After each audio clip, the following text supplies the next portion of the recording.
బలవంతుడ నాకేమని పలువరతో నిగ్రహించి పలుకుట మేలా బలవంతమైన సర్పము చలిచీమల చేత చిక్కి చావది సుమతి. ప్రపంచంలో చాలామంది తమకు చాలా బలం ఉందని, తనను ఎవరూ ఏమీ చేయలేరనే అహంకారంతో ఉంటారు. ప్రతి వారితోనూ అమర్యాదగా ప్రవర్తిస్తారు.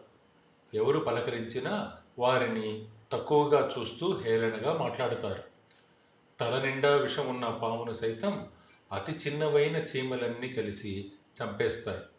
దీని అర్థం, మనకి ఈరోజు బలం ఉందని బలహీనులను కానీ ఇంకెవరైనా చూసి కానీ అవహేళన చేస్తే ఏదో ఒకరోజు వారి చేతిలోనే మనము అణిచివేయబడతామని దీని తాత్పర్యం. నమస్తే. నా ప్రజెంటేషను, ఈ కంటెంట్ మీకు నచ్చితే లైక్ చేసి సబ్స్క్రైబ్ చేసుకోండి. అదేవిధంగా ఈ పద్యము దాని భావము మీకు నచ్చితే నలుగురికి షేర్ చేయండి.